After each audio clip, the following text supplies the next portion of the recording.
Welcome back everyone. स्वागत है आपका पीएनसी की इस वीडियो लेक्चर सीरीज़ में। मैं राकेश चलरेजा आपके साथ डिस्कस कर रहा हूँ पीएनसी के beautiful questions along with application of concepts. इस वाले वीडियो लेक्चर में हम लोग क्या करने वाले हैं, ये लेक्चर नंबर 24 होने वाला है।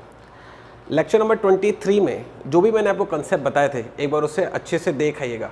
लेक्चर नंबर 23 में जो मैंने आपको कंसेप्ट बताए थे वो 24 में आप उसके वैरायटी ऑफ क्वेश्चन देखेंगे। तो आपको ये लेक्चर नंबर 24 सिर्फ तब समझ में आएगा जब आपका 23 स्ट्रांग होगा। तो 23 के बाद 24 होना चाहिए, तभी ये वाला लेक्चर आपके लिए यूज़फुल है। ठीक है, मैंने आपको लास्ट वाली क्लास में मतलब लेक्चर नंबर 23 में एक कंसेप्ट दिया था, आपको एक बार याद दिला देता हूँ, उससे आपको हेल्प मिल जाएगी। कंसेप्ट था NC0 plus NC1 plus NC2 tends to NCN is equal to 2 to the power n, और NC1 plus NC2 tends to NCN is equal to 2 की पावर n माइनस 1। मैंने ये दो आपको कहा था बाइनोमियल थ्योरम से डिराइव होता है, आपको ये दोनों पता होना चाहिए। ये 23 में मैंने समझाया ये कैसे होता है। अब 24 में इसका आप एप्लीकेशन देखने वाले हो। ठीक है, तो अब मैं ये कहाँ से आता है ये डिस्कस नहीं कर रहा हूँ, डायरेक्ट इसका एप्लीकेशन बता रहा हूँ क्योंकि 23 में ऑलरेडी डिस्कस्ड है। चलिए सुनते हैं। आपके लिए मैं एक बार क्वेश्चन नंबर 1 पढ़ूंगा, आप इत्मीनान से इस क्वेश्चन को देखेंगे। क्वेश्चन नंबर 1 आपके लिए पढ़ने वाला हूँ। चलो सुनते हैं। क्वेश्चन नंबर 1 क्या कहता है? A question paper consist 3 sections with 6, 4 and 3 questions respectively. A student has the freedom to answer any number of questions. Put at least one question from each section, but at least one question from each section compulsory. फिर आपसे कह रहे हैं in how many ways student can give the answer. मैं एक बार इस question को आपको समझा देता हूँ, इत्मीनान से समझ लीजिए, इसे कॉपी कर लीजिएगा, मैं इसे रफ कर रहा हूँ।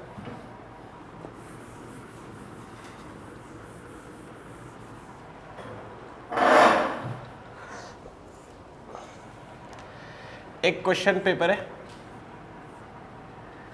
क्वेश्चन एक बार आपको समझा रहे हैं, जिसमें 3 सेक्शन बने हुए A, B और C। ठीक है, मुझे गिवन है कि सेक्शन A में 6 क्वेश्चन है, सेक्शन B में 4 क्वेश्चन है और सेक्शन C में 3 क्वेश्चन है। ठीक है, एक इंसान मतलब एक स्टूडेंट है जो क्वेश्चन पेपर सॉल्व करने वाला है, और उस क्वेश्चन में लिखा हुआ था कि वो कितने ही टाइप से क्वेश्चन, कितने भी क्वेश्चन अटेम्प्ट कर सकता है। वो चाहे इसके 6 के 6 करे, 5 करे, 4 करे, इसके 3 करे, इसके 2 करे, जितने भी कर सकता है। लेकिन कंडीशन ये है कि कम से कम एक क्वेश्चन ईच सेक्शन से अटेम्प्ट होना चाहिए, तभी वो पास माना जाएगा। कम से कम एक क्वेश्चन ईच सेक्शन से अटेम्प्ट होना चाहिए, एक क्वेश्चन हर एक सेक्शन से अटेम्प्ट होना चाहिए, तभी वो पास माना जाएगा। ये क्वेश्चन की कंडीशन है। इतनी वाली बात समझ में आ गई। क्वेश्चन बोर्ड पर इंग्लिश में लिखा होता है, लेकिन जब मैं एक्सप्लेन करता हूँ तो बहुत आराम से हिंदी में एक्सप्लेन कर रहा हूँ, आपको उसमें दिक्कत नहीं आएगी। ओके, चलिए आगे सुनते हैं। देखो ज़रा, 6 क्वेश्चन से मुझे कम से कम एक क्वेश्चन हर एक सेक्शन से अटेम्प्ट करना है, कम से कम एक तो अटेम्प्ट करना ही है। 6 क्वेश्चन है, 6 में एक सेलेक्ट करूँगा तो क्या लिखूँगा? 6C1। 6C1 कन्वेज कि मैंने 6 में से एक क्वेश्चन को सेलेक्ट किया हुआ है। ठीक है, अब क्योंकि मेरे को कम से कम एक क्वेश्चन सेलेक्ट करने के लिए कहा गया है, तो ये भी तो हो सकता है कि मैं 2 क्वेश्चन जो है अटेम्प्ट कर दूं। तो या तो एक क्वेश्चन अटेम्प्ट करूंगा या तो 2 क्वेश्चन अटेम्प्ट करूंगा। या के लिए मैंने इसके पहले बताया था प्लस साइन यूज है, प्लस साइन कन्वेज या, तो ये हो जाएगा 6C2। या मैं 3 क्वेश्चन अटेम्प्ट कर सकता हूँ, 6C3 एंड सो ऑन। 4 भी कर सकता हूँ, 5 भी कर सकता हूँ, और मैं 6 के 6 क्वेश्चन भी अटेम्प्ट कर सकता हूँ, इसलिए हो जाएगा 6C6। तो ये वो वेज है जिससे मैं उस क्वेश्चन पेपर के सेक्शन A को अटेम्प्ट कर सकता हूँ। ठीक है, यहाँ तक बात आ गई समझ में? इसमें कंफर्टेबल है अपन? इसको जैसे ही आप इससे कंपेयर करते हो इस वाली चीज़ से, NC1 plus NC2 plus NCN, N6C1 plus 6C2 plus 6C6, तो इसकी वैल्यू बनती है 2 की पावर n माइनस 1, मतलब 2 की पावर 6 माइनस 1, तो ये हो जाएगा 63। पता चला? अब अगर आपको सेक्शन B को अटेम्प्ट करना है, हर एक सेक्शन से कम एक क्वेश्चन अटेम्प्ट होना चाहिए, तो इसलिए हो जाएगा 4C1, 4C2, 4C3 और 4C4। ठीक है, तो ये हो जाएगा 2 की पावर 4 माइनस 1, तो ये हो जाएगा 15। पता चल रहा है? इससे भी एक क्वेश्चन होना चाहिए, तो 3c1 3c2 3c3 तो हो जाएगा 2 की पावर 2 की पावर 3 माइनस 1 मतलब हो जाएगा 2 की पावर 3 से 8 माइनस 1 7। तो 63 वेज से सेक्शन ए अटैम्प्ट हो सकता है, 15 वेज से सेक्शन बी अटैम्प्ट हो सकता है और 7 वेज से सेक्शन सी अटैम्प्ट हो सकता है। आपको अगर पूरा क्वेश्चन पेपर अटैम्प्ट करना है तो उसके लिए 63, 15 और 7 आप मुझे खुद बताओ पूरे क्वेश्चन पेपर के लिए मल्टीप्लाई करूं कि प्लस करूं। प्लस कर दूंगा तो या तो सेक्शन ए अटैम्प्ट करना या तो सेक्शन बी अटैम्प्ट करना, पेपर में पास हो जाएगा क्या? बोला है ना, हर कम से कम एक क्वेश्चन हर एक सेक्शन से। तो आपको जो है सेक्शन ए के साथ सेक्शन बी भी अटैम्प्ट करना है, इसीलिए इनटू दोनों होना चाहिए और दोनों के लिए हम लोग इनटू यूज़ करते हैं, जैसे एंड या फिर बोथ होता है उसका मतलब इनटू। तो जब आप इसका मल्टीप्लाई करोगे तो जो भी निकल कर आएगा वो उसका आंसर बनेगा। मल्टीप्लिकेशन आप कमेंट सेक्शन में डालेगा, मैं देख रहा हूँ कमेंट सेक्शन में कई बच्चों का जो रिस्पांस है वो ज़बरदस्त आ रहा है, मैं उनको कमेंट सेक्शन में रिप्लाई भी कर रहा हूँ प्रॉपरली। कुछ बच्चों का रिस्पांस नहीं आ रहा है, मैं वो भी नोटिस कर रहा हूँ, आप उसमें रिस्पांस देना स्टार्ट कीजिए, ठीक है। तो ये हो गया क्वेश्चन 1 का अप्रोच, ये हो गया क्वेश्चन 1 का आंसर, ठीक है।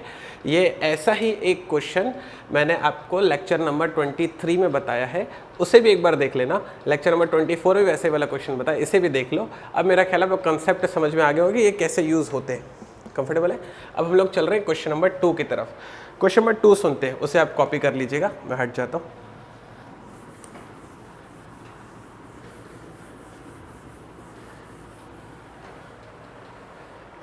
क्वेश्चन नंबर 2 की तरफ चलते हैं। क्वेश्चन नंबर 2 कहता है given 5 different green dice, 4 different blue dice and 3 different red dice, how many combination of dices can be chosen taking at least 1 green and 1 blue dice. वो कह रहा है कि अपने पास 5 अलग अलग ग्रीन डाइस है, क्वेश्चन समझा रहा हूँ सुन लीजिए। 5 अलग अलग ग्रीन डाइस है, 4 अलग अलग ब्लू डाइस है और 3 अलग अलग रेड डाइस है, ठीक है।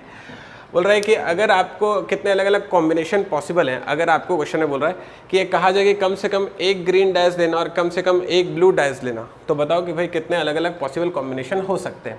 तो कम से कम एक ग्रीन लेने बोल रहा है तो इसलिए 5c1, लेकिन बोल रहा है कम से कम एक ग्रीन लेना, आप तो 2 भी ले सकते हो ना, इसलिए प्लस 5c2, आप 3 भी ले सकते हो इसलिए प्लस 5c3, 4 भी ले सकते हो 5c4 और 5 भी ले सकते हो 5c5। कितनी बार समझ में आ गई यहाँ तक, ठीक है।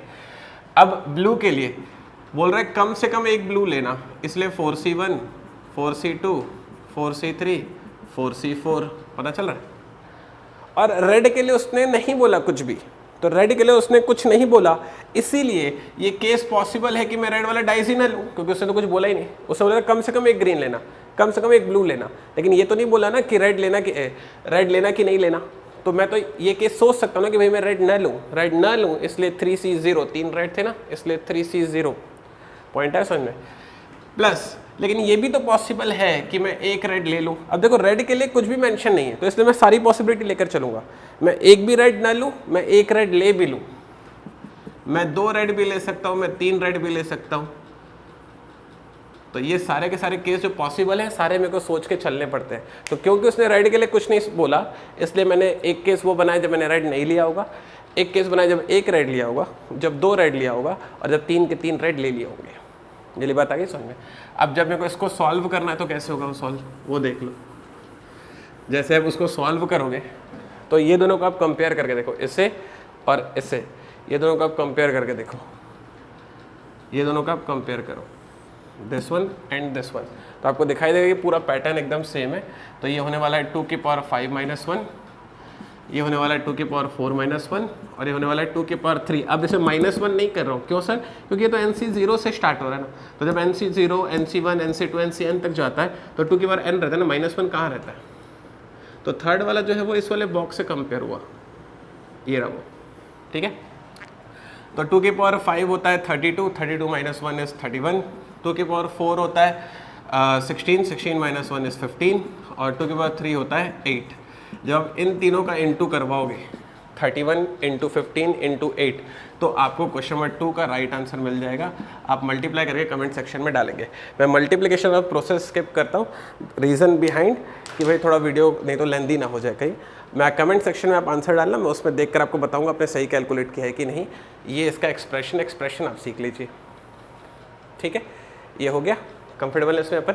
चलिए अब हम लोग चलते हैं क्वेश्चन नंबर 3 पर। क्वेश्चन नंबर 3 इत्मीनान से सुन लीजिए, मैं आपके लिए पढ़ रहा हूँ। There are 3 different books on maths, 4 on physics and 5 on English. हमारे पास मैथ्स की 3 अलग किताबें, चार फिजिक्स की अलग अलग किताबें और 5 इंग्लिश की अलग अलग किताबें।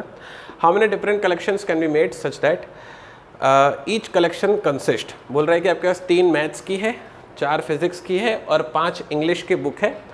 बोल रहा है कि आप कितने अलग अलग तरीके से कलेक्शन कर सकते हो, मतलब कि आप किताबों को चुन सकते हो।